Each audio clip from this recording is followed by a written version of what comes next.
It's your boy Ocean's View. I'm in the building with my man Willie Negro. What up, what up, what up? Also on the boards today, 40%, aka GD Fits BSN Zone. What's up, y'all? What's going on? What's up? What's up? Little brother Devin Epps is under the weather. Going into the new year, so he's going to get better. But the show must go on. I'm just going to go right to it. Megan Thee Stallion. Nobody never said you didn't get shot. Nobody never said that Tory didn't do it. So with the audio that was played, with Tory openly, admittedly saying to Kelsey that, Megan is going to hate me. I was drunk. As soon as I walked in the door, they gave me 5 shots. See, I'm not a drinker. So I personally don't have the empathy for that part of it because I've been seeing it all my life. I done seen people stabbed, shot, beat up, all in the name of being inebriated. I done seen plenty of people left inside vehicles, not dead, but just we get to the club or whatever, they so drunk, you just let their ass sleep there in the car. I done seen people dropped off at doorsteps, house party style, just all kind of things. So that part of the drinking thing, you should have never got to the point where you pull out a gun and start shooting. I know I joked before, I said, he shot at her feet. Clearly, he did. Because I still don't believe he tried to kill Megan Thee Stallion. But he was very irresponsible with the firearm. Well, in the case, it was somebody that said that Kelsey shot the gun. And it was somebody said that she actually went to get the gun. And allegedly there was a struggle for him to get the gun from Kelsey. You know what I mean? So I don't know that Tory shot the fire that got the fragments into Meg. What I do know is he went there on demon time. You go into a party that you know is going to be there, 2 chicks that you are having sex with, and while you're at that party, you allegedly was in your boxers trying to get with another chick. There can only be problems that come with that. And then you mix in 5 shots when you hit the door and then y'all keep drinking. There can only be issues when you get to that. But like people have said, when you look at the charges, hey man, he fired a firearm. Allegedly, there's an eyewitness that said he fired a firearm. The assault is not necessarily saying that he shot Meg. All you have to do is point a gun at somebody. That's assault. You know what I mean? So he did not have to shoot Meg or have the fragments hit her or whatever from the shots that he had.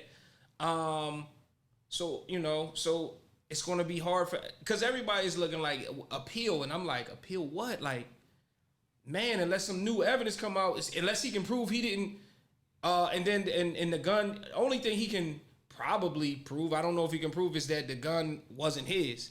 You know what I mean? Those are the 3 charges he had. He never got charged with shooting Meg. I mean, it just is what it is. But they kind of made it about that, which leads me to question his lawyer. Like, what were you thinking? Because they offered him a plea deal in which he was just going. He had the cop to discharging a firearm. I don't know what the time of the sentence would be that came with that, but I'm sure it wasn't up to 22 years. You know what I mean? So I just don't see what grounds he can appeal this and where he wins this. You know what I mean? Because this wasn't about him shooting Meg. You know what I mean? Well, he needs to just snitch on Kelsey and get it over with. Well, Kelsey is the because her lawyer was the greatest, because before she had said anything, she got immunity. Yeah, because they were looking to get Tory one way or another.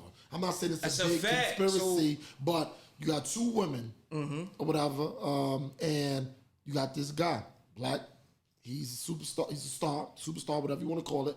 And two women, it's not looking good. It's just the optics just don't look good for Tory in terms of that. I don't know what his lawyers are doing. I'm pretty sure they didn't have, these Joe Blow attorneys that's just floating around. Right. He clearly had some money behind whatever. The whole blaming Rock Nation thing, Jay-Z, I didn't even feed into that because I thought that was just ridiculous. I think it's ridiculous too. The narrative came because they didn't initially press charges. You know what I mean? And I'm guessing they saying to get in front of this, they had to press charges. The people who handle her and the people who handle her is Rock Nation. I think it's ridiculous too. But I don't know. Like I said, that man is going to have to think about how he got into this situation because he did a whole bunch of stuff leading up to what happened in that courtroom to get him behind bars. It was really, I don't know. He was with the arrogance like everything was going to come out like, yo, I ain't even touch a gun. You know what I mean? And I don't know what happened. I don't know who coerced people. I don't know if anybody got coerced. All I know is it don't look good for that young man. It don't look good for him at all. Me personally, I said this last week. Drugs and alcohol leads to a lot of bad things. That's why you stay with the red wine. Yeah, that's why I stay with it. Red wine, baby. Red wine, baby. I want you to red continue wine. because you actually said your red wine keeps you out of trouble. So Keeps you out of trouble. Continue on with your drug, with that drinking and drugging.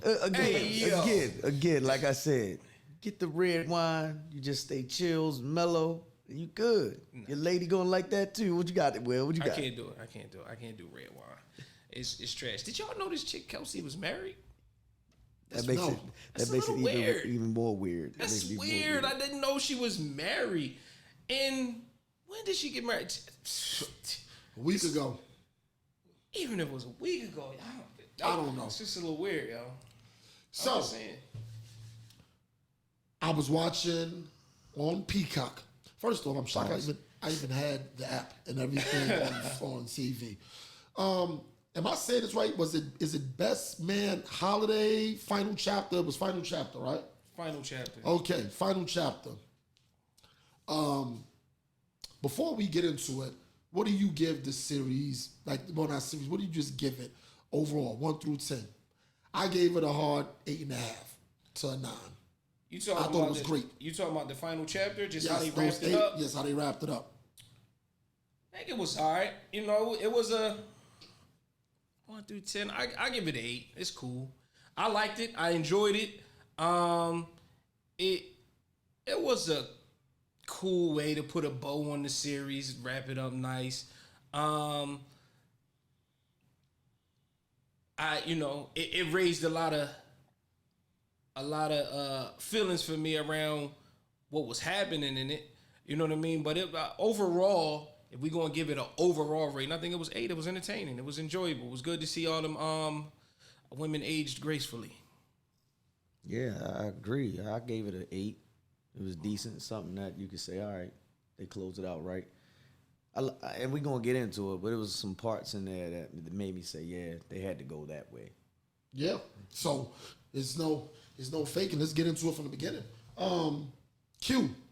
The part that got me at first, I didn't know his pops was loaded this whole time. Like that kind of came out of nowhere. But nah, that was there the whole time. That was? Yeah, because he owned all of the hotels. No, this is really, I didn't know none of that because last I seen Q, wasn't he doing the guitar thing and everything? Yeah, but when did they hint that he came from money? So when they hinted at the fact that he came from money, they said he was always doing something different because he had the financial backing. Yeah, when you doing the guitar and stuff like that, when you come from money, you can be a weirdo. I tell you, money affords you the opportunity to be whoever you want to be. You know what I mean? I can just learn the guitar and just float through life if I got bread.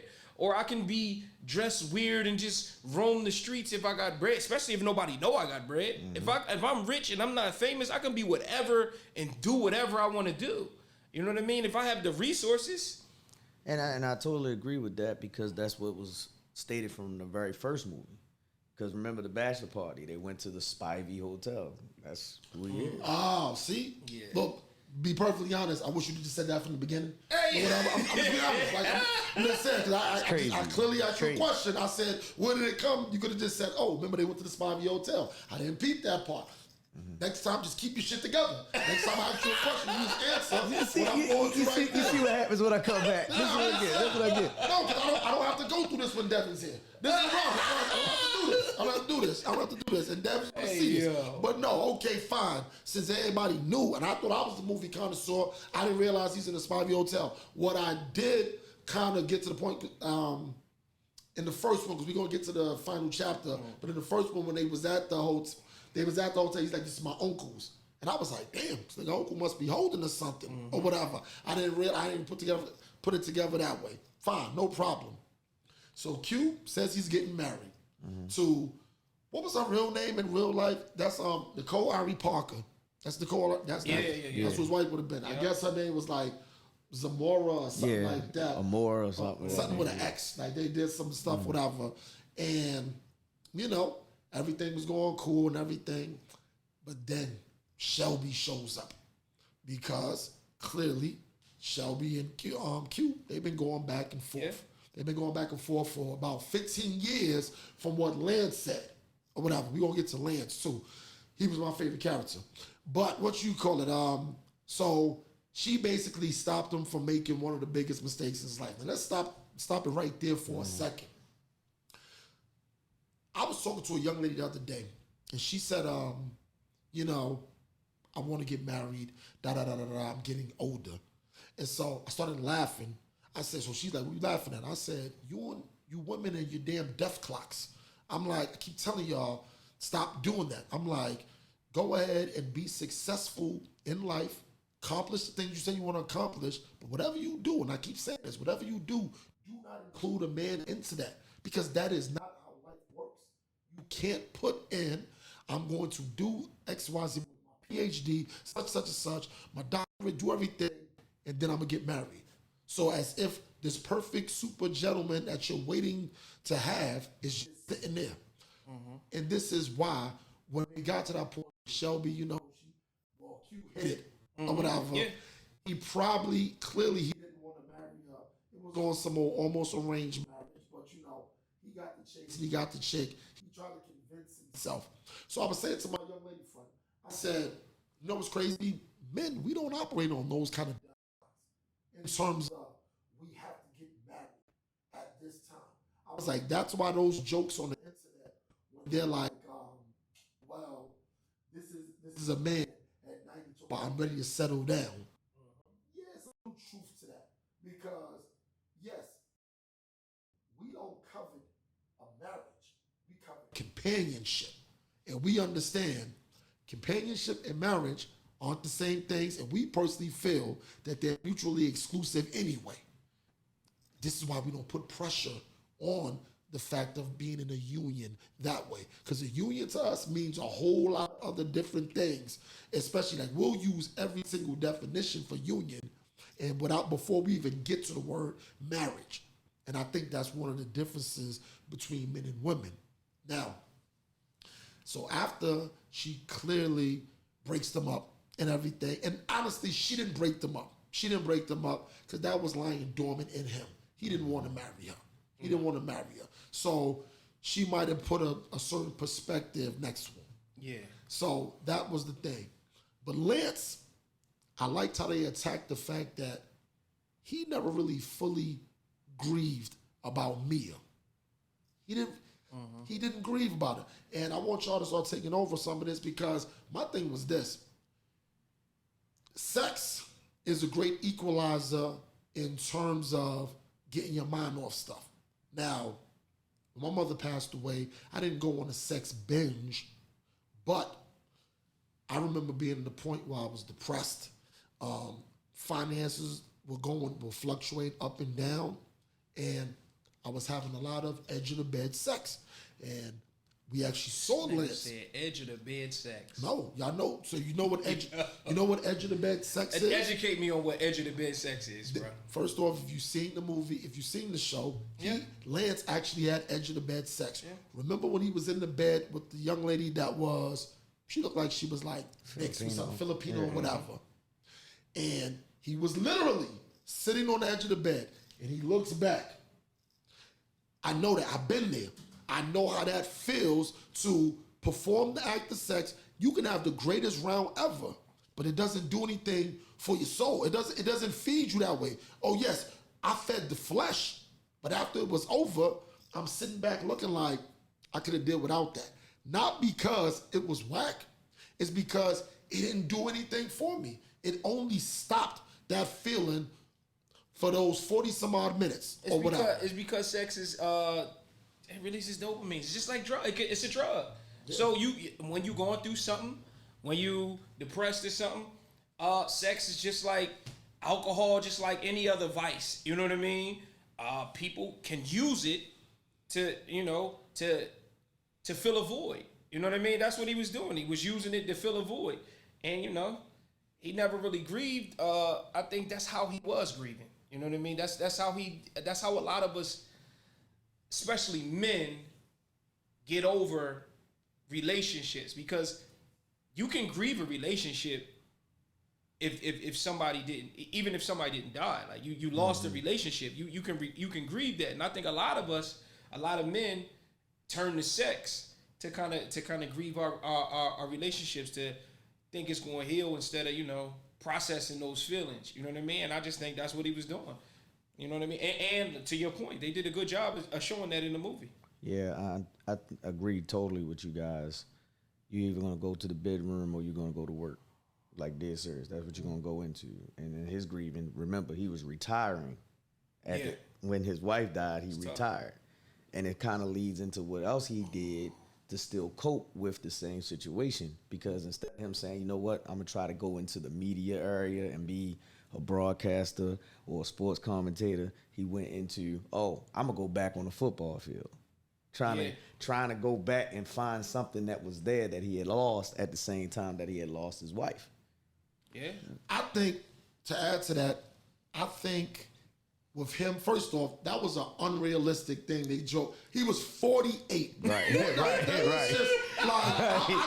when I was Why watching would they let him get on the field? No, when I was watching it, I said, this is ridiculous. I said, okay, this is what they're showing. This is clearly a show. Yeah. Because I'm like, nobody, I don't care how great you are. Michael Jordan played at 40. Cool. Yeah. And people were like, all right, it's the Wizards.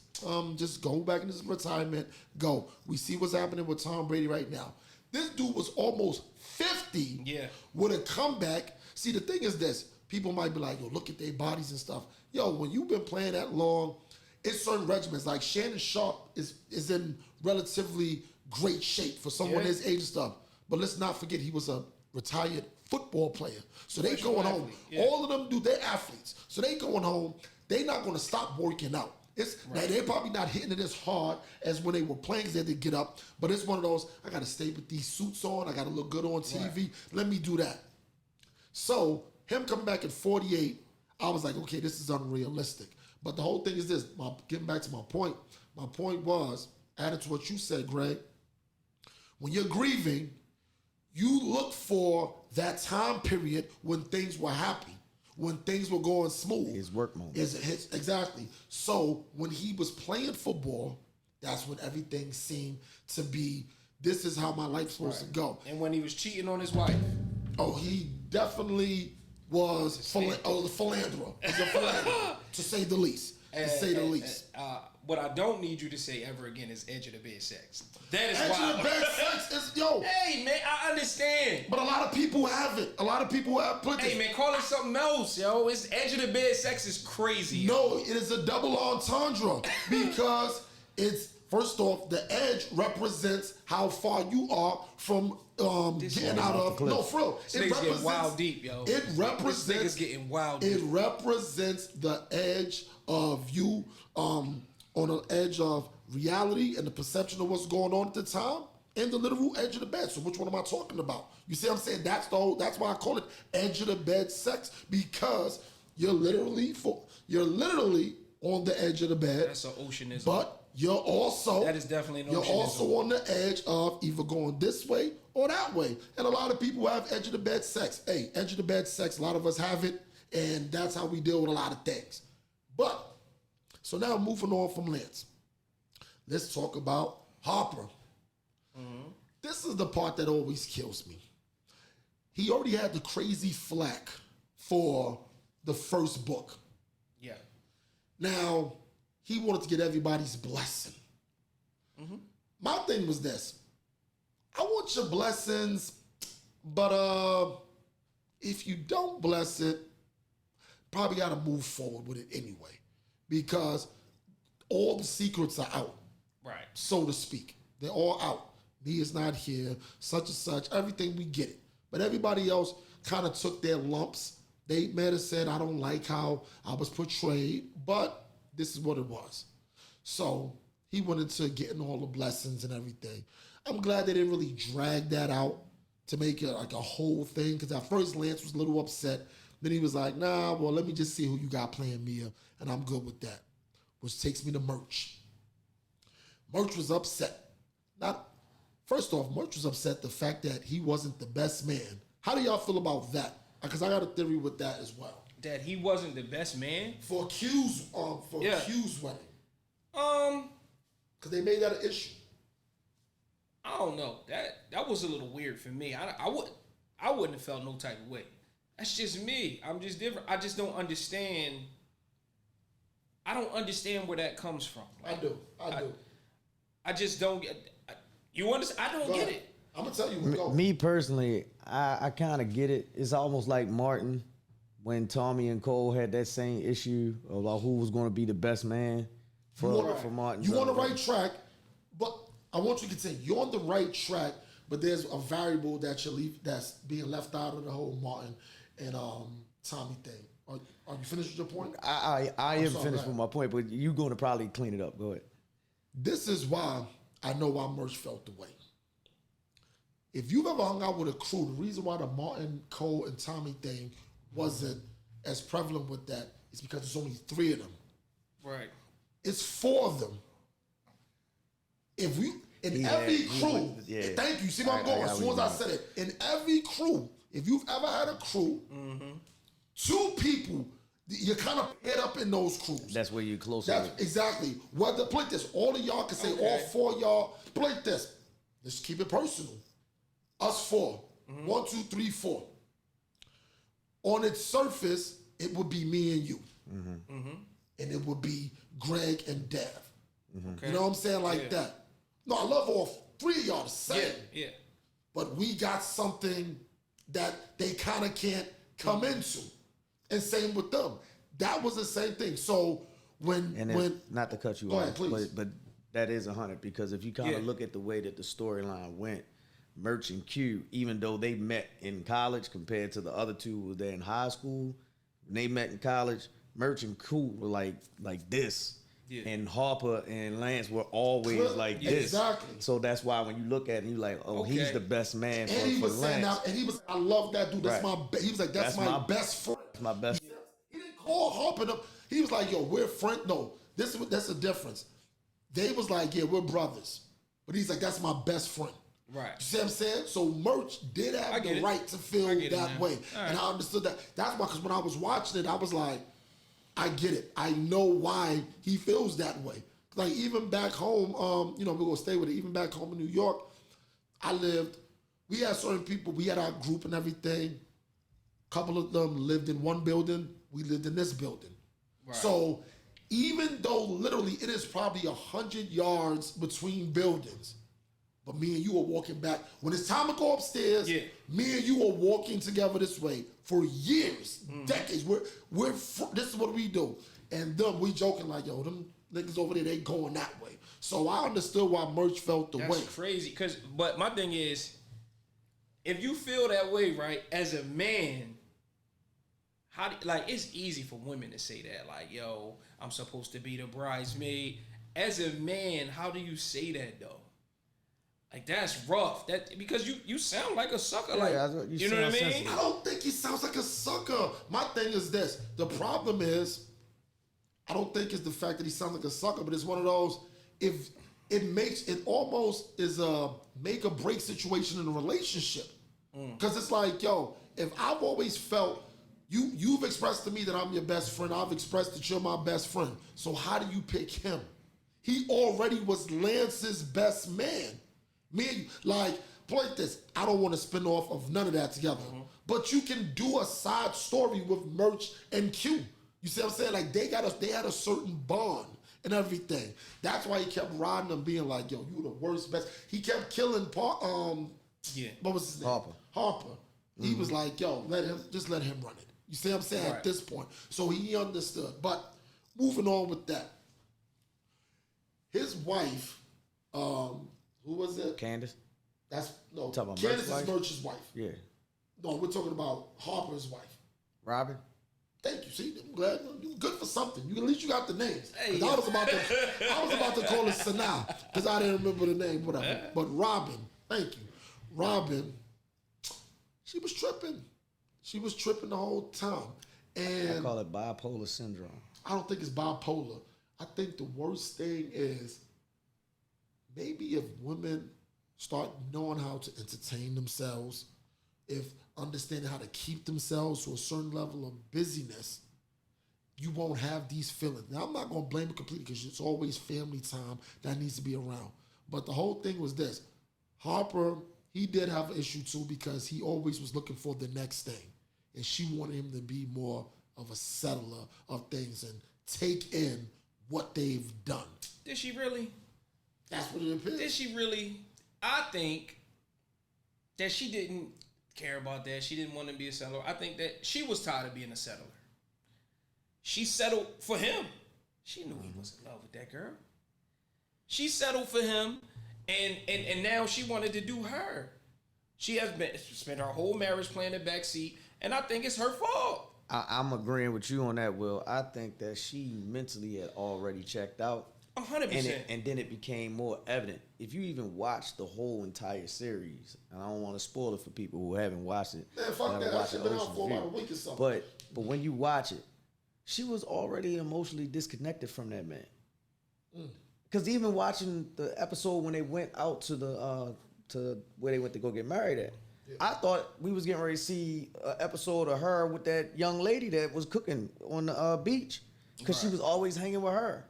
Then she got into the little interest with the guy when she came back home. Shout out to Toby. You know what I'm saying? So you had that going on. I truly think she had disconnected away from her husband, and it had already been there. And she even still, during the movie, she didn't want to leave because she was going to go back to settling to be with Harper. But that shit just blew all the way up in their face because he kept looking for him and worrying about him. And she said, I can't do it. But that goes back to your original point about women settling for marrying niggas that they I don't think they ever should have been married. You know what I mean? Because, he obviously had a thing for, what's her name? I always call her Nia Long, but her name Jordan. Yeah. Her name. Jordan. He obviously had a thing for Jordan since the first movie. Since forever. I mean, since forever. So question, I want you to get did he ever sleep with Jordan?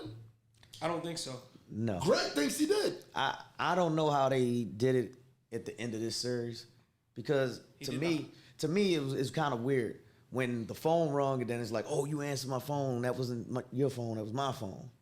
But then when they go back to it again, like later on with the scene where she was reading the pamphlet from the writing, it kind of seemed like he was like, yo, you about to get yours right now, because he always writes all his stories based on what he's done. That's why I was like, I didn't know if he did it or not. But they had a scene where she alluded to something like, it won't be no interruptions this time or something like that. So I don't think they ever had sex, but that was always there. That tension was always there, and his wife knew it. She just suppressed it. She married that man, had kids with that man and everything, knowing that, he had feelings for this chick. And I think that plays a part into the resentment. You see, into the, it's easier to be led by a man and do all the things that he want to do when you the one. Mm-hmm. You see what I'm saying?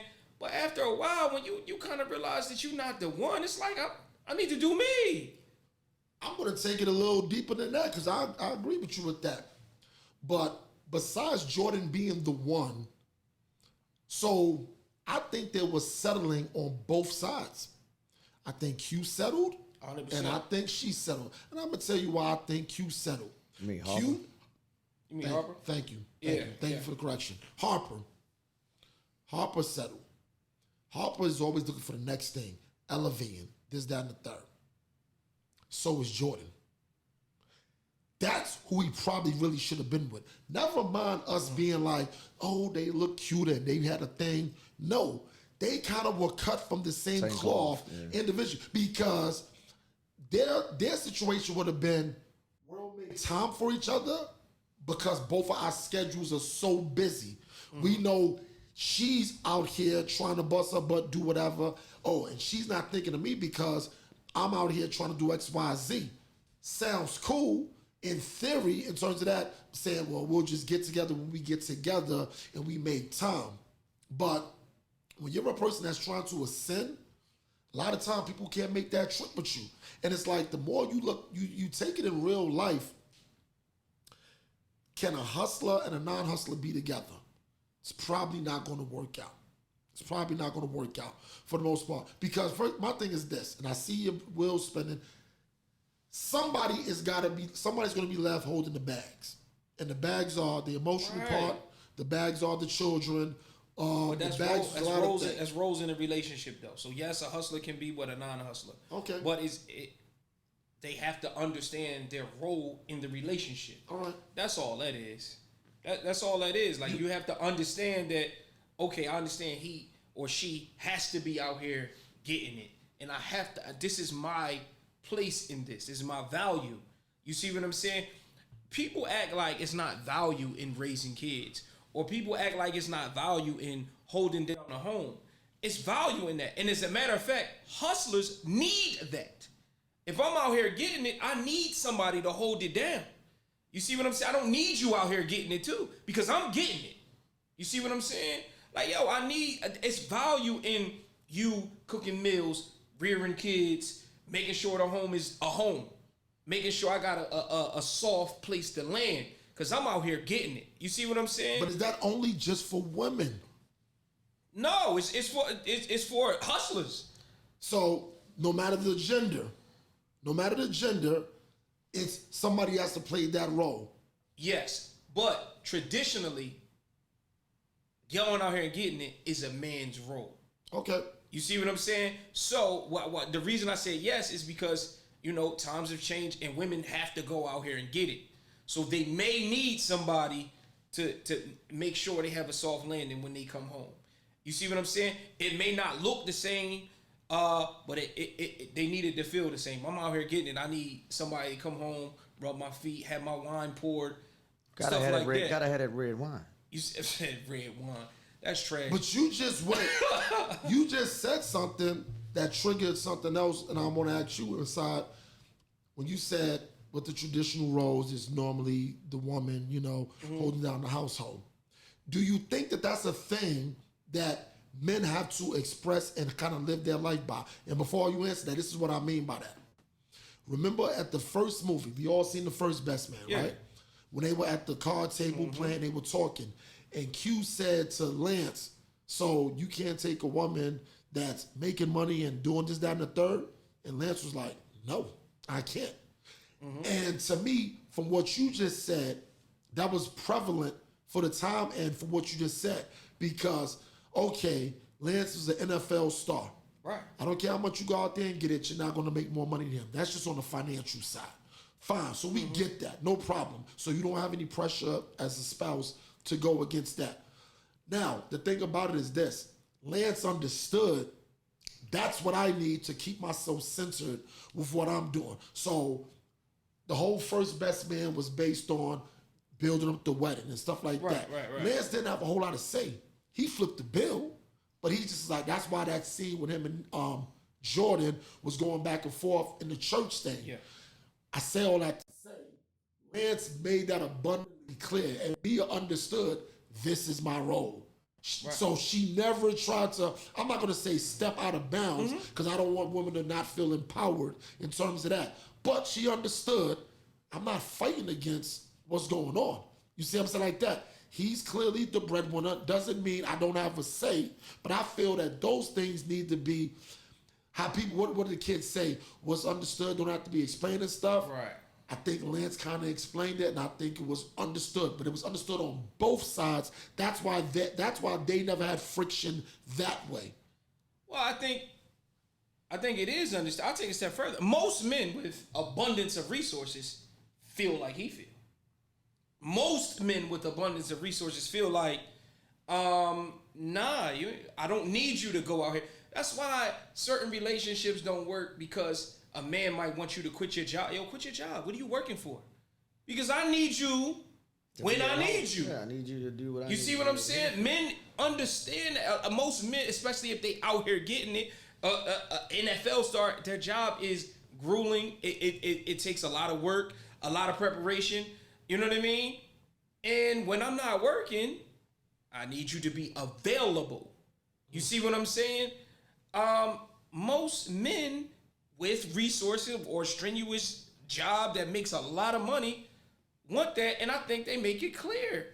I think that sometimes women have to, for survival reasons, have to go out and get it and be in that role. You see what I'm saying? And it's hard to ask somebody who has gone out there and gotten it to take a step back off of that. You see what I'm saying? To say, oh no, I got you now. When I've been doing this. You see what I'm saying? The woman is like, yo, I've been doing this. I got my own, and I got my own thing going on. And you meet a man, and all of a sudden he got his thing going on too. It's not always a good connection. You see what I'm saying? Somebody has to take a step back, like somebody has to be available, or you can just communicate. And some people, it's rare cases that they can kind of communicate through that. Listen, we together, but we together when we together. The whole thing is this, but that goes exactly what I said when I was like, can a hustler be with somebody that's not? Because what you just described was, if a woman is already used to doing it on her own, it's going to be hard for her to lay dormant. You know what I'm saying? Even with all the resources in the world, because that hustler is just, that's who you are type thing. Like, that's who you are. I'm not here to dispute you for what that, because there's a lot of truth in what you said with that. But it's kind of like. So you saying a hustler can't be with another hustler? No, I don't think so. I don't think so. So we on the same page. I think they can, but it's rare. Very rare. You see what I'm Very saying? Very rare. Because I just feel somebody has to step back. Somebody has to sacrifice, especially if there's kids involved. If there's kids involved, somebody has to be mom. They joke about it. Remember, we're old enough to remember Mr. Mom. It's kind of funny that we're talking about TV series and shows that relate to this actual topic, because I'm sitting here in my mind looking at Power, because there was another character that's on Best Man that was on Power that I wanted to get into later on. But in Power, it's kind of the same thing. Raquel Thomas is the hustler. She's out there getting it. She can't have a man that is out there getting it. Oh, you talking about Raising Cain? Exactly. Yes, Yeah. Power Raising Cain in part book 3. She's out there getting it. She started dealing with Symphony, guy who was just a regular guy. He's not in the mix. And what did she do? When we together, we together. But when we ain't together, you just do you. That's why he had to leave, because he kind of went in your role. Was like, I can take care of you. You don't need to be out here. She was like, nah, because I'm out here getting it. I don't need you. I can do it on my own. Pushed him off, Symphony off. That's why he left. But she was always a call away when he needed it. Exactly. And to add on to that, when I was mixing up, you also see why the other dudes that had money, she was never going to mess with at them. At all. What was the one that just got killed in this episode now? I know what you're talking about. Him. He couldn't deal with him. Got rid of him. And then even at the end of this last season, my man Joey Badass. Yeah. He was trying to get with her. It was like, I don't know about that. Yeah, I can't do that. But that's a valid point though. Yeah. I just don't play this. I guess a lot of people like to consider themselves a hustler. I'll be the first to say, I'm not a hustler. And this is not even on joke time. I'm really not a hustler. I'm more calculated. That's how I move. I'm the type of person that if I got a plan for something, it's going to let it bubble. I'm going to be working on it behind the scenes. It's going to appear on the surface that I'm not even moving. and then boom, you turn around. Where the hell is happening? Case in point, our podcast. I didn't make a whole big stink about it. I didn't say, I didn't go on Facebook, even though I have a decent following and stuff. Oh, look, I'm trying something new. It's coming soon. Be on the lookout. No, I thought out where I wanted to do it. I got in contact with who I needed to get in contact with. I expressed it to the people that I knew I needed help from. And next thing you know, here we go in March of this year that's about to be done, 2022. And here we are. This is what, episode 34? Mm-hmm. Yeah. So that was something to clap about right there. But I actually want to talk about Merch and his relationship with Candace when we come back. We're here talking about Best Man. Final chapter. Merch and his wife Candace. Now, if you all know, Candace was a stripper. She was a student. She was a student that was working her way through college, stripping. Perpetuated the whole myth. So, I'm gonna say it like this. Regina Hall. Mm-hmm. She's one of my favorite actresses. Yeah, I like. I think she's funny. I think she's good looking. She can do, serious roles. Everything. I personally think she took a little. I don't like putting black women against each other, but I think she took. I'm about to. I think she took a lot of fire away from Taraji P. Henson because Taraji and her kind of are in the same vein. But I think Regina kind of took it over a little bit. But that's just on another note. So when I look at their dynamic, they're two people that are trying to rewrite history. This is what I mean by that. I don't think she's ashamed of have been a stripper because that was a time in her life. I don't want to say it was a phase because she did it with a means to the end. Right. So I'm not going to say that's who she was. But if she had a chance to exit out, she would. But she understands that she can't. Now, granted, her daughter and them, they know. Not the youngest one, the older one, she knows. No problem. Merch, on the other hand, he reminds me of the dude that's always been even kill all his life. There's really no edge to Merch. Clearly, with his crew, with their crew and everything, he was the talker. The saying was he couldn't keep secrets and this, that, and the third. Or whatever. Probably was a lot of truth to that. But that was always the feel. But for them two, they were in a crossroads in terms of their marriage was at a stalemate. They weren't having a lot of intimacy. They weren't having a lot of me time equally away. Because I believe that's something that needs to be talked about because me time gets slept on. And the reason why I say me time gets slept on is because most times when people say they need me time, they're kind of so far long overdue for it. I'm not gonna say nothing good comes from it, but it's almost like an explosion of things being done now because you should have probably had me time 6 months ago. You see what I'm saying, like that? Yeah. Because when you're in a union, your whole thought, you try to keep straight. Now, I don't want to talk for the ladies, but for the men, we'll think, you know what? This is what I have to do because I'm a married man. I have to do such and such. I have to do this. Whenever you have to start a sentence off with, I have to do this, that to me, that kind of takes the genuineness away from whatever it is you're doing. Becomes a burden. Exactly. Now, it's not something that you just want to do. It's like, I have to do it because this is what married people do. You see something like that? And I think that that's where they were in their marriage. Now, they had the school and everything going on. So, because if you notice, their problems wasn't financial. Mm-hmm. They weren't rich, but they were well enough. They had a nice brown. So first of all, everybody lived in beautiful apartments and stuff. Lance, it was doing well. Everybody's doing well. Lance successful don't count. Black people. Yes, successful black people. Lance don't count. We know he's an NFL star. Harper, he blew up with the books. Q, the Spivey'd up. Even Shelby was a hustler. She was getting money, things like that. So even them and Merch and Candace, they had a nice brownstone, which I liked how they portrayed all that. But Yeah. they were missing something in lingering. And a lot of times, when you need me time, it's not for a day. You need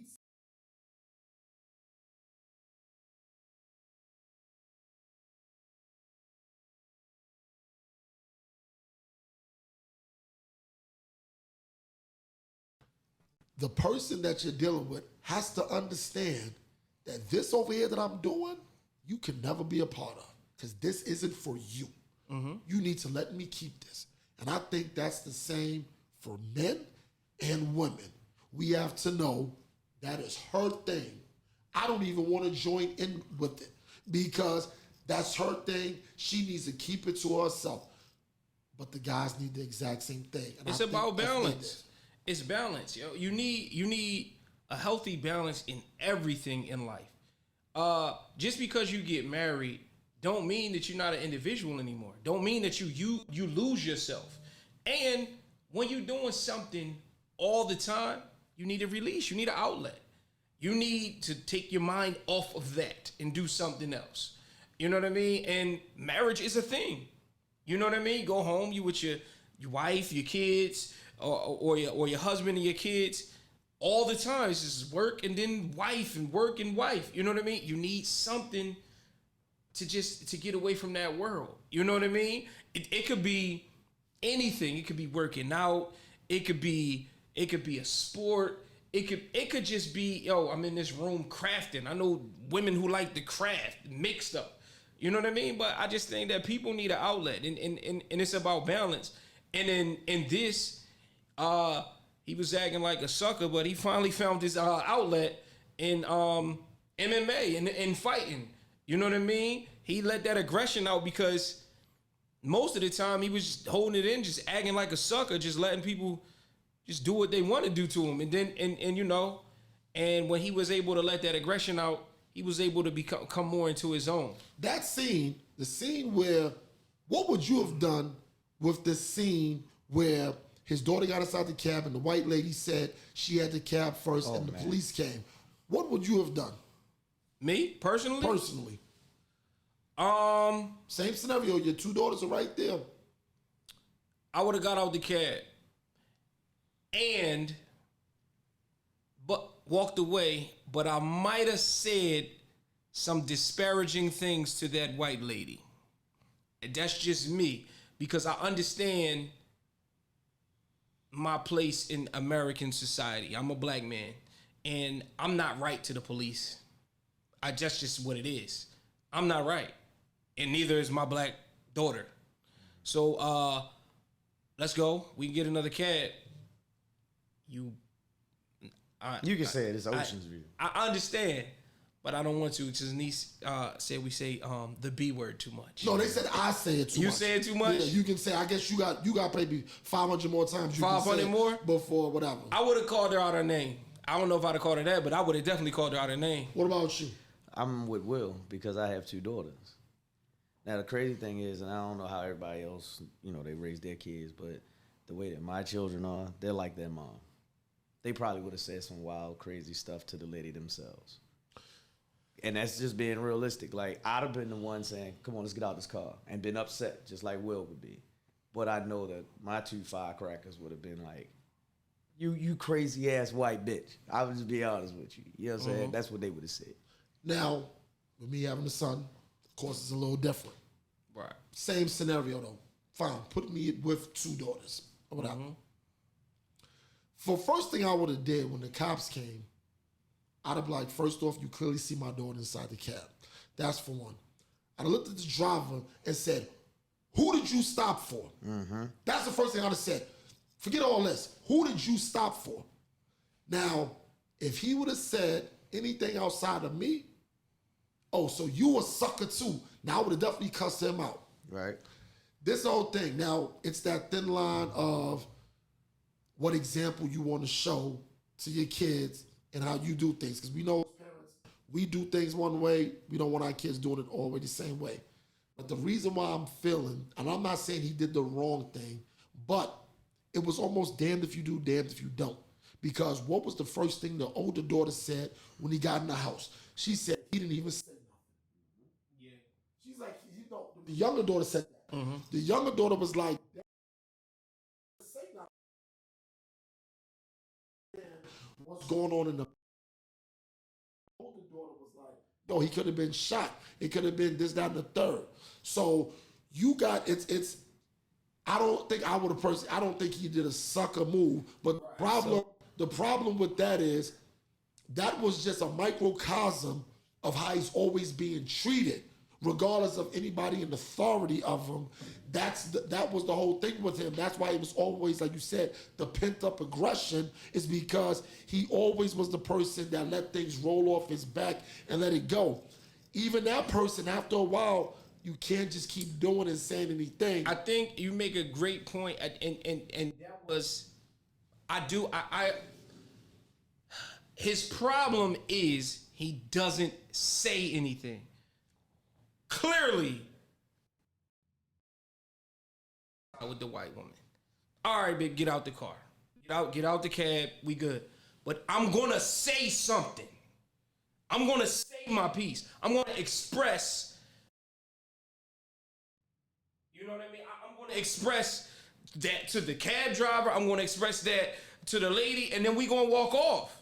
You know what I mean? I think it was poignant that she said he didn't even say anything.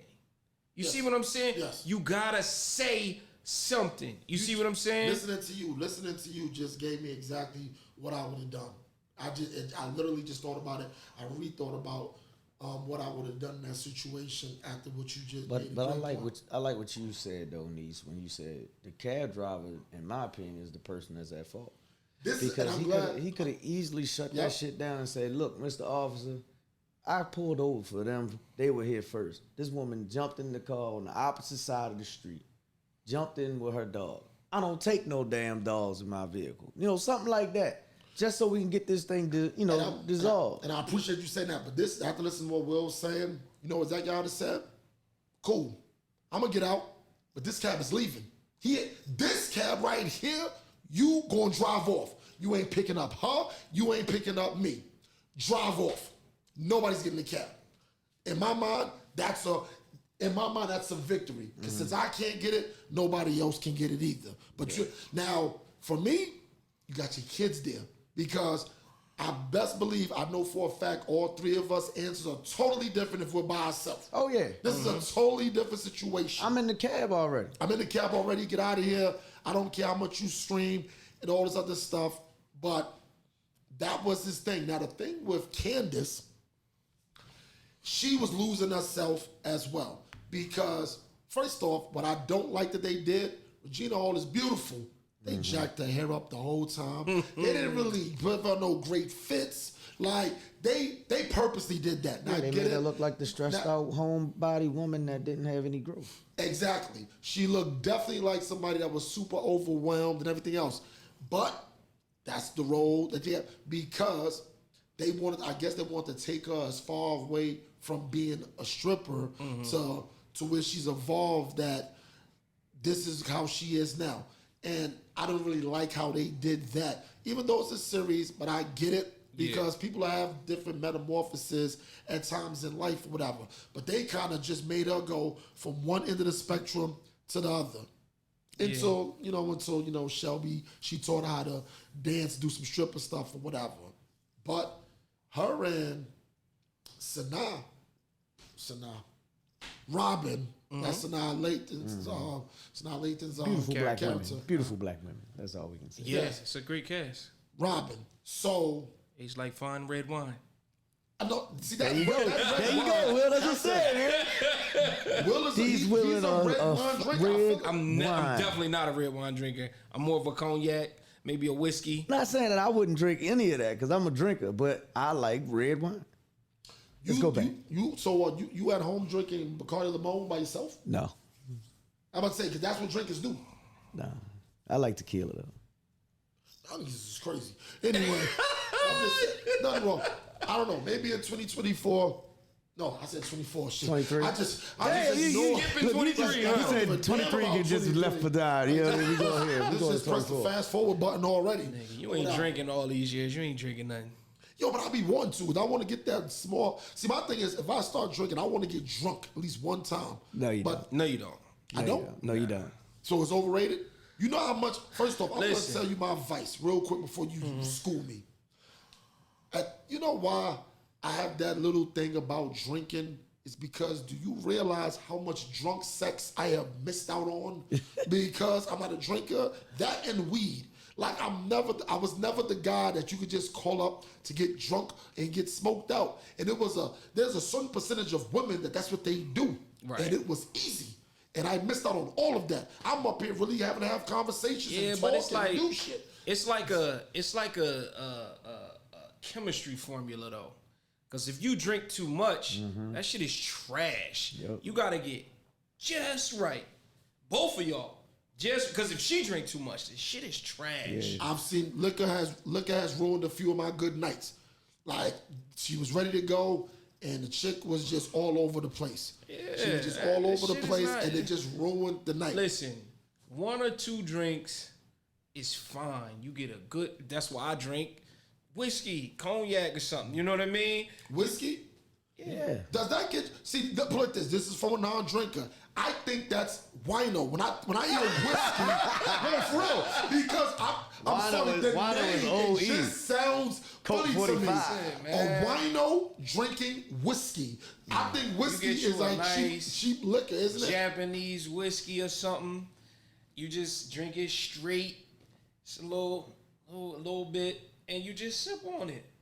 You know what I mean? Sophisticated. Mellow you right on out. You know what I mean? So it's like red wine, Exactly. but whiskey. Just whiskey. Red wine is for women. I'm sorry. Good for your, hey, it's good for your heart. It's good for your heart, for your heard blood. You drink red wine if you eating like a steak or something. Hell yeah.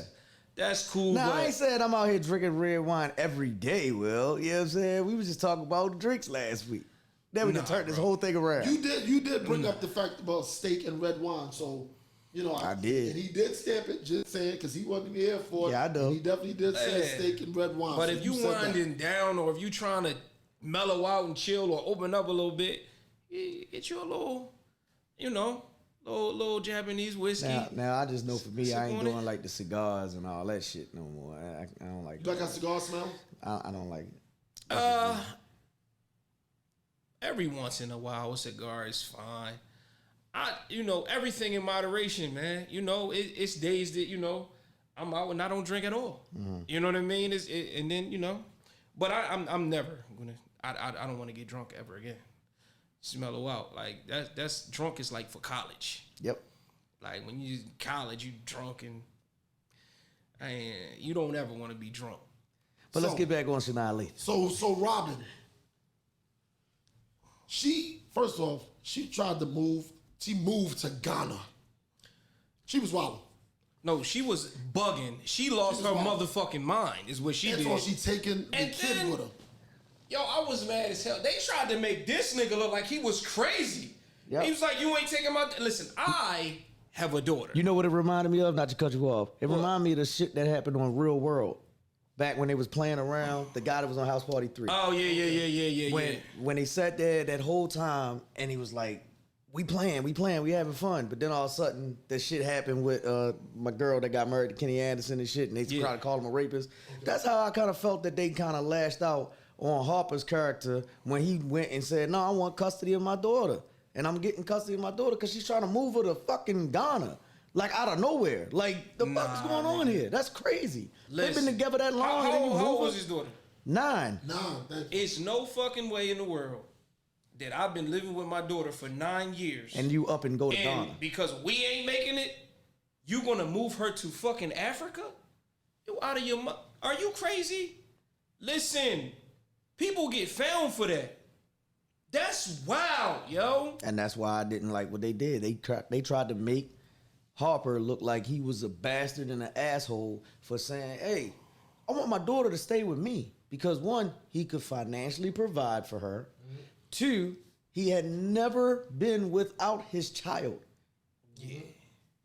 Because even looking at the scene when he moved out and the daughter was looking for him, that shit was like, damn, yo. Like, I'm lucky to be able to say I'm in my household with my daughters all the time, right? I know some people who are pissed off that they can't be with their child because of the crazy shit that their significant other has done. That's some crazy shit. I have I'm not gonna say the person's name, of course, but no relation. This person was like, they have a daughter and they were going through things with his daughter's mother at the time. And at the time I didn't have a kid. So I was just like, yo, if it's that bad, just leave. And he made the comment. He said, I want to see my daughter every day. I didn't understand it. And so I'm not gonna lie, I didn't understand it at all because I didn't have a kid. And I just was like, nah, it ain't worth that or whatever. You still gotta be happy, da da da da da. But then when I got a son, then I'm like, oh, Now you see what it this is is. what he's talking about. Like that. Yeah. Because I'm like, I didn't see my son every day. Right. Or whatever. It's the difference between me going to these football games. That's a sabbatical, bang, bang. Right. You know what I'm saying? Like that. Because first off, he's old enough to travel, but that's too much back and forth. He's got another schedule. But I'm looking like, no. And saying, I sit there, I look at my son, how innocent he is and stuff. I just be like, yeah, I got to see my kid every day. But you talk about going to Africa, I'm stupid. The minute she'd be like, yeah, if she'd be like, yeah, I'm moving to Ghana. About to say, yeah, because that is little. Yeah, they do got some nice apartments over there. You must be talking about Little Africa over here in this other part of here. Because you are not talking about the Africa. You talking about the Africa. You can't be talking about the Africa on another damn continent. It's a guy I used to work with that held resentments to his father because of that. They grew up in New York, and then for whatever reason, his father and his mother didn't make it. They wasn't together. His mother held some resentment towards his father, so she moved from New York to Maryland, and his father couldn't really move like that because his father was an immigrant. You know what I mean? So they kept in contact over the phone and stuff, but he ain't really see his father unless he went up to New York. And he held some resentments about that. And then, he was kind of mad at his mom because years later he overheard his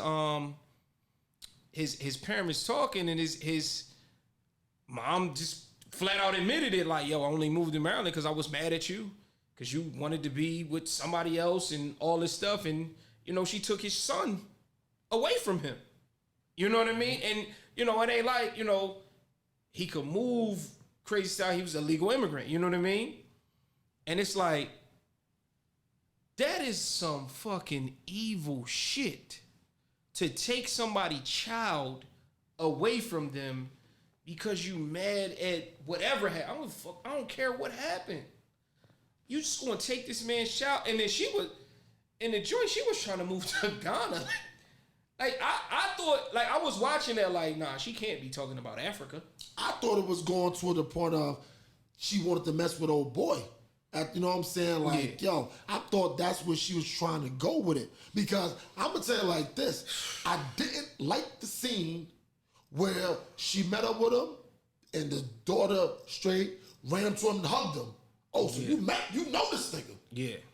That joint did something to me. I was like, what? So this is how you moving? You know what I'm saying? Like that type thing. Like that was, like this. It happens either way. It's been done on either part. But that right there, having your kid around somebody else, your kid, such and such. You talking about moving my daughter to a different state. I'm losing my mind. I'm like y'all. I live with my daughter since she was born. See my daughter every day. Ain't no way. At 9 years old, you like we in this until she's going to college. Right. And if you feel that way, then do what you gotta do. You got 9 more years and then you can go to Ghana. Exactly. You go to Ghana in 9 years. Yo. Ain't nobody, man, listen. That was crazy. Now, talking about kids, Lance's son sons or daughter, whatever you want to do it. Non-binary. Now hold up. That was some education on my part. Not on my part. I had to learn some stuff on the fly right there. First off, that whole binary? Non-binary, yes. That's what it is. I started getting a little confused because they was calling them, they, and I'm looking like, what? Like I was confused. Like I was like, for a second, I was like, what kind of bad writing is this? Like, why do they keep saying this or whatever? I was looking like, yo, y'all just gonna go through a whole great script, and now all of a sudden, everybody don't know what the hell is saying. And then it was explained to me when I paused it, was like, no, he doesn't know if he is a boy or a girl, so it's them. And I'm looking he doesn't identify as either. He doesn't identify as either. Yes. That's what that means? Non-binary, yes. Isn't that on an actual application nowadays? It's a thing now. It's a thing. Yeah. First off, I'm going to tell you how much of a thing is so crazy. Because clearly I was, in a roundabout way, non-binary too coming up. And I'm going to tell you how. Yo. What's going on? Yo, stop. Don't get it twisted. I was only non-binary by the name because my name is Janice. Mm-hmm. So when I would go for job interviews, I never checked the male or female box because of the name. That's as far as I meant by that. I identified as a man forever. So it's a name like Aubrey. Is that considered like non-binary? Yes. Unisex name. Unisex names. Unisex name, yeah. I've always liked unisex names. I've always hated them.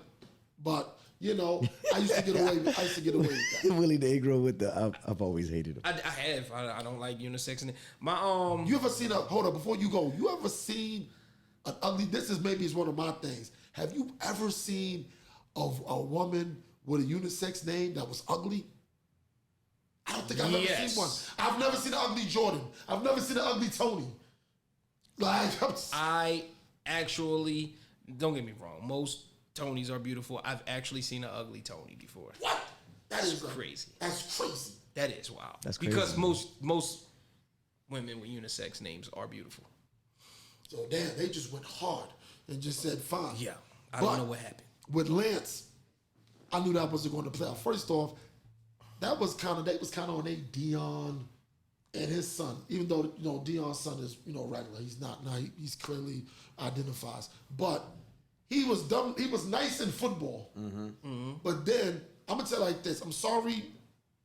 There's two things in the Gary Apple Yellow community that does exist.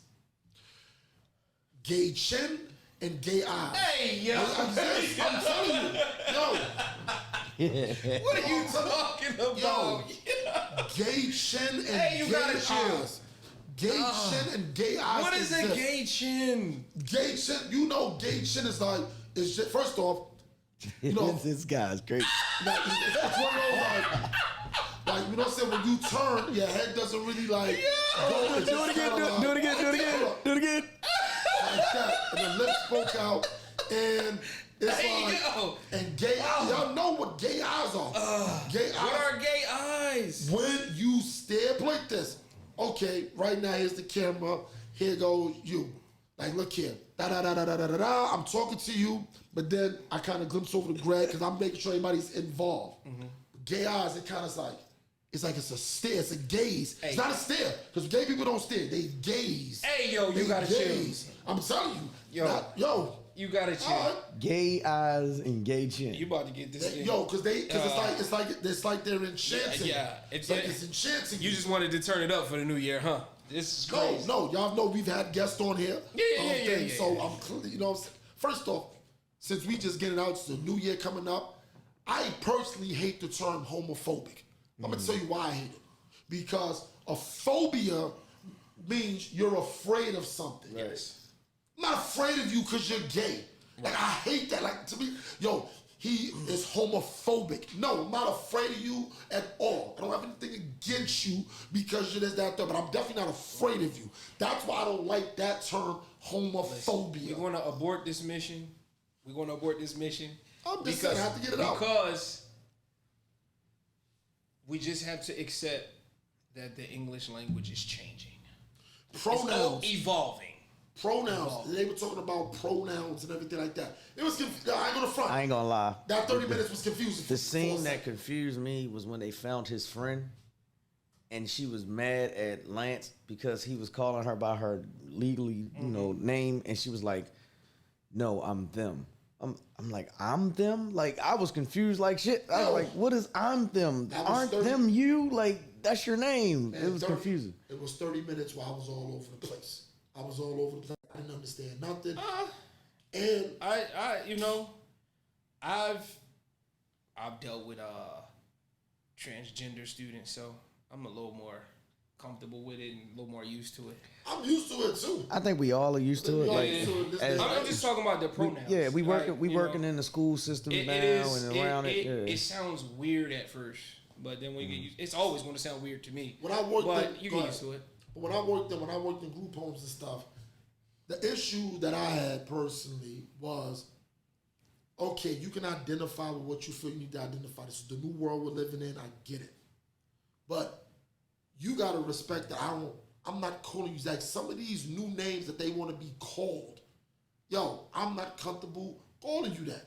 So this is why I always err on the side of your last name is your last name. You see something like that? Mm-hmm. That's why you get Mr. or Miss. No, you were getting Mr. this. And I remember one time I had called. It was born a guy. He identified with the woman's side. Transgender. Yes. And I said he a few times, and he kind of put his head down, and it was one of the kids that was sitting next to me. I was like, did I say anything? He was like, I said, did I say he? He was like, yeah, you said he. I went up to the kid afterwards and explained to her that this was a mistake. I don't have an issue with you. And she took it. She was like, nah, it's no problem. But the reason why I think she kind of slumped down in the seat is because other people that worked there, they used to be like messing with her and doing stuff spitefully on purpose. So I didn't want to get a form of harassment. You know what I'm saying? Get pulled into that. That was just on the professional side, but on the personal side, I was like, yo, that ain't me. I'm not picking on you. If this is what you choose to do. Yeah, that's corny, man. My thing is you can believe what you want to believe, but don't be an asshole, yo. Like, people is people. Like, don't be an asshole. Like, don't do stuff on purpose. We all gonna slip up and make mistakes, you know what I mean? Mm-hmm. But like, and we all have our quirks and some things that people may look at us like, it's a little crazy as hell. But don't be an asshole about it. It's kind of funny we talking about this because a family member of mine on my wife's side is identified as a them. And then I'm looking like, when I first met them, they from Jersey. I met them, and I was like, I know that's in my eyes, at a man, right? But dressed as a woman. Annie, my oldest daughter, was at the time 3. She never met him.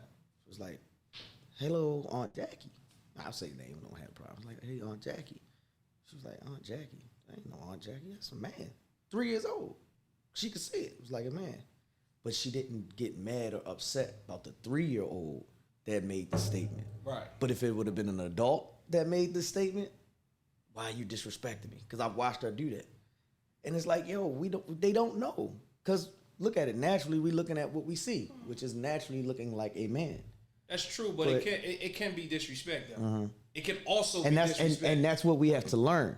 Right. I'm talking about as a society. We have to learn that now. And that's what goes into what you're saying of there's a new vocabulary in the way that we have to do things because English of the way that it's evolving. presented. But to that person's like point, it can be disrespect. It's people that's going to say, no, you are whatever they feel like you are. And it's funny, you know what I mean? Not to keep going in this, but it's almost like Muhammad Ali. He was noted as Cassius Clay for years. Yeah. They changed his name. He changed his name to Muhammad Ali. And he said, his mama called him Clay, I'm going to call him Clay. That's a form of disrespect to his religion. And I'm glad you went that route. Because that's what I wanted to talk about. That's actually what I wanted to talk about. For those that haven't seen Best Man Final Chapter, it's a very good view. You need to watch it. It's a very good show to watch. And it does, like Will said, he put a nice big bow on it. But what I did want to talk about, because this was one of the ones off camera, I said it before and I say it again. Coming to America is the funniest movie, scene for scene, that's ever been made. I did kind of put that out there again, didn't I? Yes, because when you said his mama called him Clay, I'm gonna call him Clay. That's not a real thing. That was said from the movie. Yep. Yeah. But it's so powerful, it feels that at some point. I'm gonna tell you when they did that. If you look at Ali, Will they Smith. said it in Ali. Yep. And I was like, wow. Because this was never a thing that was said until Eddie Murphy said it. No, but it was a thing though. It was a thing when he changed his name. That was a thing. No, we never said it wasn't a thing. No, that specifically, what he said, I don't know if that was, but it was a thing. I'm not calling him Malcolm X. No, that's not my argument. That's not my argument. Okay. My argument, and this is He's a lot talking about. lighter. He's actually talking about the actual statement of his mama called His him mama Clay. called him Clay. I'm gonna call him Clay. That no, wasn't never we stated. know that it was a thing of calling him Cassius Clay or calling him Muhammad Ali. We're talking about that's why I transitioned to the Coming to America thing. Right. That's why I said that is the funniest movie, scene for scene. I think that's the funniest movie that was ever made. Do you agree or disagree? It's too funny. I can't argue. I can't argue it. You know what I mean? I would have to just think and go deep. So, but right now my brain can't go there. But I can't argue. I'm going to tell you why, because I know some people are looking, they're going to probably be like, Why the hell why did we would you jump think there? that? No, I'm going to tell you why. I say Coming to America is the funniest movie scene for scene that's ever been made. Because you can go up to 20 different people, and you're going to get 20 different scenes. That there's no one scene in that movie that just stands heads and shoulders above every other part and say, okay, this was the funniest part, this was the climax, and it had so many subtle parts that were hilarious within itself. Yo, first off, that Soul Glow song doesn't even exist. It doesn't exist, but it's a real song to people. Like, when you think of, I'm going to tell you, play this. I'm going to tell you one of my funniest scenes, and I know for a fact, funny, no, I'm going to tell you, we can go around the room, so I'm going to let me say McDowell's mine. alone is No, funny as hell. I'm going to tell you my It's part. a couple of scenes in the. I'm gonna tell you, no, look this. I'm gonna set it off. When he was like this, when he sat in the chair, he said, "Boy, is that some kind of weave?" He was like, "No, I've been growing it since birth." Then he was said, like, "What kind of chemical you got in there?" He was like, "No chemicals. It's best." He said, "It's just juices and berries." Finest juices and berries. When he said that, he let him go with the weave. Because you gotta look at the face and Right. stuff. He let him go with the weave. He was like, damn, he's like, you've been growing that since birth. So he's like, okay, I believe that. His face was like, okay, well, what kind of chemicals you got in there? He was like, no chemicals, just juices and berries. Now he couldn't go for that. He was like, shit, that ain't nothing but ultra bro. That ain't number small. That scene right there, I will whine like 4 or 5 times every time it come on. It's a lot, yo. Like, come on, please. I can't argue. It's one of the funniest movies ever. I can't argue that shit. Only thing you can argue that against is another one of his movies. Yes. That's it. Yes. You know what I'm saying? You have to, it has to be him Harlem Nights. versus him. Harlem Nights. Harlem Nights. Harlem Nights was good, Life. but I don't think it was long enough. Yeah. It just wasn't long enough to compete with the scenes. A lot of scenes, not the same amount of scenes as Coming to America.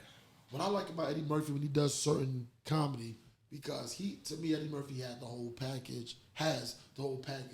He gives you facial humor. He gives you stuff he say. Because there'll be times he won't even say nothing. He'll just do a certain look. And you get because his looks imply things. First off, remember when he shot Vera? Vera? Yo, never mind that. So after Sugar was like, you didn't have to do all that. This nigga said, I normally kill people behind shit like that. Like, I was dying when he said that because he was dead serious. Shelby did a dirty move. Almost forgot about her. She did a dirty move. How the hell that's going to be Q's daughter and you don't tell her for 10 years? I don't want to call it evil because it wasn't that. What was it then? Evil is a little too harsh for that. Oh my God. Because evil would have been if they, in my mind, and I know this is just a caveat, if they would have been broke and destitute and stuff like that, that's one thing. She was clearly taken care of. So the business was handled. It wasn't like he just got a piece of work. He did have a piece of work daughter because she was spoiled because they had bread and she wanted to keep up. But the fact that you kept that a secret for all them years, that can't go unchecked. And it kind of got glossed over, like you said. It did got get glossed over. glossed over. that would have been a straight deal breaker. Like, I'm like, yo, marry me. Oh, you the one I want to be with. Yeah, by the way, this was your daughter the whole time. Back up. Hold up. I'm total agreement with that because the only reason why she even told him was because they got married. It was selfish reasons involved in this. Because think about it. She only ran out there and did all of that shit because he was getting ready to get married. The twist is you didn't love her. You really loved me. No, that was some selfish shit to pull. And she knew that was really his daughter. That whole time. The whole time. So you going out there to not only stop the marriage, it's like, yo, if he gets married, there goes the chances of him really being a father. But see, that the trick part is this. Selfish part is he could have still been a father had he known. Right. Had he known. See, my thing is this. And that's where, if you kind of watch Quentin's character, he said that shit before he even announced that he was getting married at the end of the second movie. He said, what am I going to do now being by myself? I'm getting older. I have no one to share any of my wealth or life with. Because remember, he was talking about this when he was talking to Mia when she was on her bed, when they were smoking weed, when she was dying. He said, who am I going to talk to like I talked to you, Mia, because I don't have that person. Right then in that moment, if Shelby, who at that time on that part 2 had this daughter, could have said, this is your child. You know what's crazy about that? And I know this is probably, it's not going to go off kill. Maybe Mia knew that was his kid. I'm going to be honest, just off of being a movie buff and watching movies, I knew that was the kid too. And when you kind of could tell that it was the kid was when he was crying at the funeral and she got up and walked over and wiped his tears and stayed and held his hand. That's some connection stuff right there. That, real talk, daughters, they going to connect with their dad. It's going to always be there. You'll find that niche with somebody that you feel like you're close to and have ties to. And that's what I felt right there in that movie. And it goes back to Shelby being selfish. You a dirty motherfucker, Shelby. It's dirty, yo. It is dirty, man. 10 years. And to me, to be honest, the only reason why he found out was because she did that selfish shit for her to get married to him because she did love him. But the only reason he found out was because you slid in and married the man that you loved. But to me, I'd have been pissed. Like, yo, you just denied me 10 years of my kid's life. For what though? And she was calling him Uncle Q the whole time. And that was a little crazy. So in the series, those two things was the things they kind of just threw in there like, it's okay. It's okay. Let's just get rid of it. Like, yo, I'm gonna move your kid to Ghana. That's cool. And, oh, yeah, this was your kid for 10 years and I didn't tell you. And that's okay. And then, like, we supposed to just go with that. Like, yo, all right, that's regular stuff. Nah, that's crazy. That's demon time. That's outrageous, yo. And I always look at it. What if the roles were reversed? And when I say the roles, how would they be reversed? This is what I'm saying. Right. What if the father would have took the child to Ghana? You get what I'm saying? Then we would have been saying the same thing. We're like, yo, that motherfucker was wrong for taking the child away from the mother. That's crazy. Obviously, you can't say Q went and had a kid and kept the kid away from the mother because that's just not going to happen. But what I'm getting at is like that Ghana situation. Mm-hmm. That's bullshit. You can't just up and just leave and then say, oh, I'm taking everything with me and you just stay in your brownstone. That's bullshit. And that's some of the things that happen in the world that we live in today. They controlled a lot of, I think they did a good job with controlling the whole, they put a lot of darker skinned people in the movie and things like that. I think that was a point they were trying to drive home. Yeah. There was a point they were trying to drive home. Because colorism is a real thing in our community still as well. And it's like, you can't have a whole movie, it's nothing against light skin, but you can't have a whole movie of Shelby's. Like that, just that complexion of stuff like that. Because, you know, we struggle with it as a people one way or another. So even especially when those movies like The Woman King and all that come out, you know, they already, if you tried out for The Woman King and you were light skinned and you walked in there, you was like, yeah, this is not going to work out or whatever. Let me take my butt across the lot and try one of these other movies and stuff like that. Because put it this, they probably was looking at her. Whoever came, soon as somebody light skin came, everybody just turned around and was like, "Oh yeah, I shouldn't be on this lot. I'm looking for the Lily White movies and things like that, so I can pass maybe as one of them like that." But like I said, best man. I got one thought more. Go ahead. Because Jordan's character, because Yeah, we did forget about him. even Jordan's character at her age, I think she was pregnant. No, she had a miscarriage. And she had No, a she miscarriage. was never pregnant. She wasn't She pregnant. never was It pregnant. turned out that she wasn't pregnant. Yeah, she found out she wasn't pregnant. But she was thinking, at that moment, she was saying she wanted to have kids. Because if you Right. kind of look back at, and we keep going back to the old movies, Yeah. remember how Lance says because she's such a powerful individual as a female, she was borderline could be going on that gay mode because she didn't have any kids. The thing get it? about She that, didn't have any kids. the thing about that too, and I'm glad you brought us back with Jordan. She's the epitome of what we were talking about of women trying to accomplish things and stuff like that. And you let women say it. Their whole thing will be, well, the only reason why we're like that is because no man is stepping up to the plate and being XYZ. I don't believe that's true all the time. My thing is this: no man should really control your level of ambition. It should, no man should be in charge of that. If your ambition says you want to do this, you want to make this of your life, go ahead, go do it. That is great. Go ahead, but don't make it appear that I'm only like this because there's no man involved, which takes her to the dude that she wound up messing with. Demetrius, a.k.a. Silver from Power. Yes, Demetrius. What you call it? Well, I only seen him in Power, so that was only. I just called him to Silver. go off I of. just called him Silver. But the whole thing is, it was crazy because he went to school with them, Yes. but he wasn't cool with them. They were cordial, and it was just like, oh, y'all back. Because I think I remember they was at the movie premiere. Yeah. All of them was in the picture except for him. He really wasn't even invited. She was like, yo, all right, I'm gonna call him up. This, that, and the third. But she won them because he invested in prisons. I kind of heard what he said and why he said it.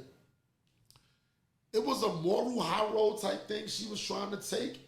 He was more so on yo, if I gotta change something, you gotta have money to make change, and this is what it is. Everybody is like, a lot of things are tied up in between this prison industry and everything. It's not just about, his theory was, it's not just about incarcerating black youth and men and stuff like that. He was like, this is just the business. And the business that I'm trying to do is make these places rehabilitation centers for real and not just harsh jails. He had a little jerk in him. I don't really see how he would have ever played into that motif of being around them because he didn't really rock with them. He wouldn't have anyway. been around them. He couldn't 'Cause be even around look at what he just did at the when he took the shot at Harper. Harper. Man, I'm with her. I'm calling bullshit, yo. This nigga was getting bread. Sorry. Oh, he was. yeah. Oh, I'm It totally agree. is what it is, man. Like, a lot of people, you know what I mean? And I agree with the sentiment of what he said. But a lot of people kind of say things like that to kind of justify what they doing. And what he doing is getting bread off of incarcerated black and brown people. That's how I would have took it. I think that's how she took it. And it wasn't that deep anyway. I didn't think she was really feeling him like that anyway. He was just there. She was settling for him. I thought she was gonna mess with Dexter St. Jacques, the dude that was on the island with them and stuff. He was like, "Oh, I come to New York and stuff." They just got rid of him. Was crazy. They just got crazy. They just let him go. The accent was crazy. But she was an ambitious woman. Listen, it's okay to sacrifice certain things for your ambitions in life.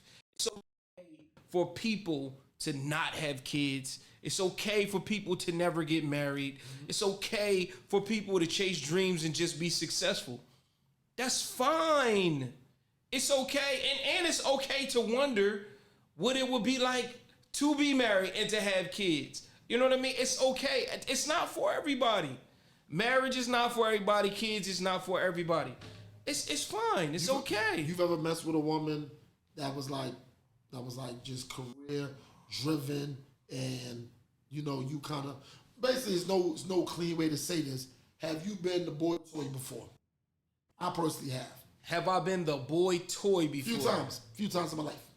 I have not been the boy toy before. I'm usually The boyfriend. yes, I'm usually the boyfriend or the one that they want to be the boyfriend. You know what I mean? I've toyed with a few women before, but I never was the boy toy. You mess with an abundance of women in your past, so I would assume that you were the boy toy before. Yeah, and if what you call it, the thing about being the boy toy is you don't realize you're the boy toy until you realize that's your role or whatever. And in hindsight, when I was getting the call because you know I like to rip and run the streets, go to the club, chill out, whatever. Then I get the call or the text or whatever it was, and like, yo, what are you doing? You out? Are you out? Yeah, I'm out. All right, come through. The door's open. So the first few times, you good or whatever. But I'm going to tell you the part where I realized that I'm like, oh, this is my role. I went over maybe like 3 something in the morning, knocked it down. Women, women, when they say they leave the door open, it's candles all the way to the damn bedroom and everything. I'm not saying it was lined up. Women love candles and shit. And she's already in the lingerie and everything. So I'm already looking like, well, I've been rubbing enough booties at the club. This is how you close the night out. So wound up doing my thing, smacking it down. And she was like, I would have laid down. She was like, what you doing? I was like, shit, I'm about to go to sleep. She's like, I gotta wake up in the morning. She's like, I got a lot of things to do.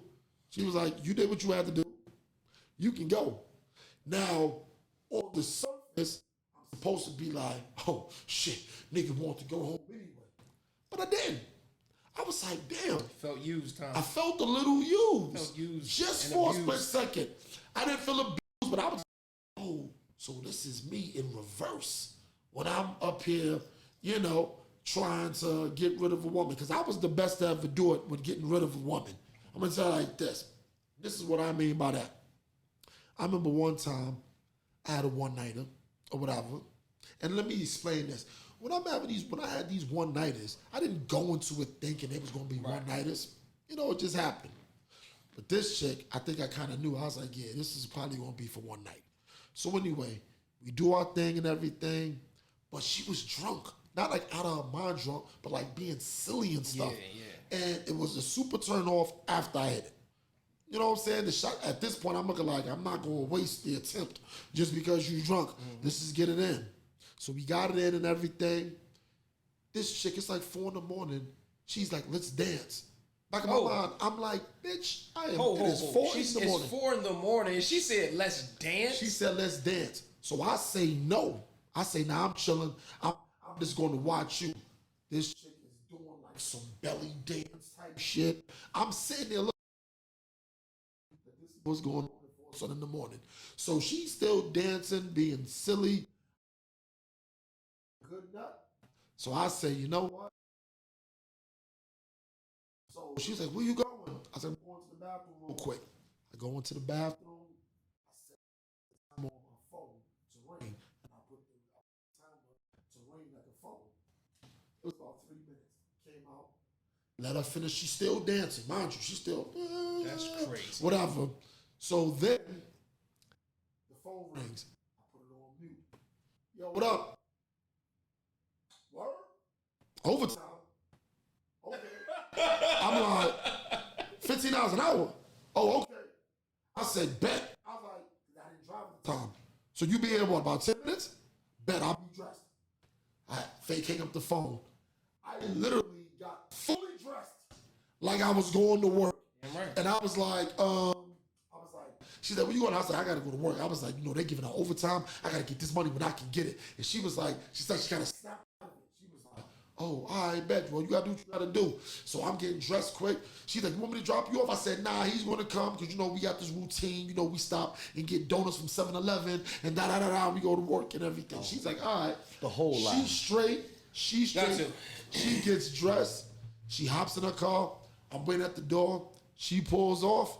I see her make that right to leave. Right back. I turn right around, take my clothes off, and I go to sleep. So those are the lengths that I was going Oh man, to. listen, I've actually left the crib. Had to leave the crib like 3 o'clock in the morning. Had my man text me like, "Oh shit, I gotta go get him." And actually left the crib with her. We both drove off. I drove right around the corner, came back, went upstairs, and got into the bed. And had the best sleep ever. Oh my God, yes, yes sir. But this has been a great 2022.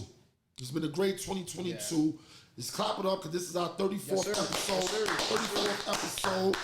And I want to talk to the people for a minute before I get off. First off, this episode right here is sponsored by Original Clock Huggers, my man Marley BX, Jackson Housing, what you call it, you already see. And I start wearing more of his clothes. He blessed me with a lot of his clothes and stuff. So he's out there doing his thing. Look out for OCH. They've been doing their thing for quite some time, and I'm a big time supporter.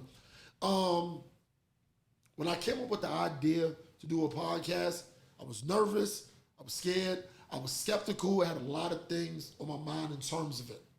So I understood I had to call up people that I knew wouldn't let me quit. This is why you can put the camera on them. My man Willie Negro, why I called him up, because I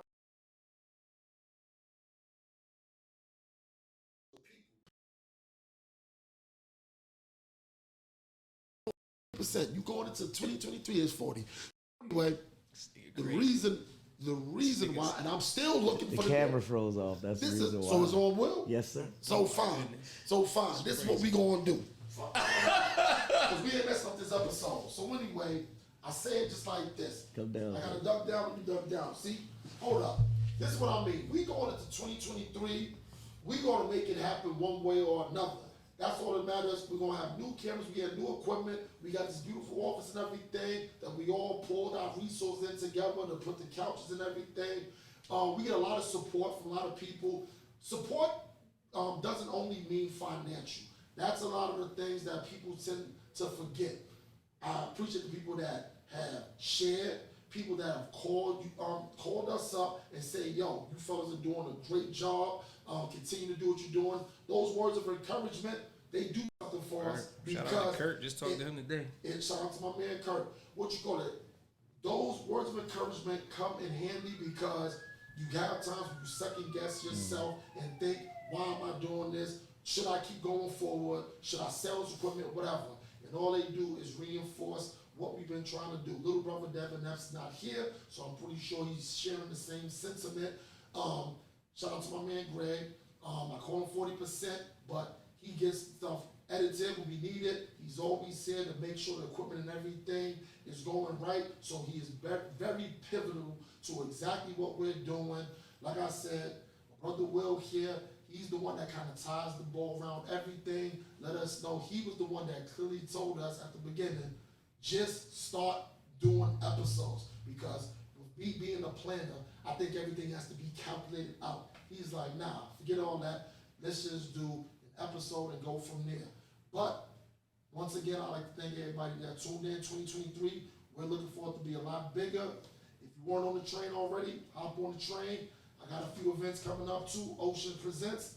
That one is coming up for President's Day weekend. So I expect y'all to be in the building. We got surprise DJs always coming in. But 2023, we coming. Ocean's View. Peace. Peace.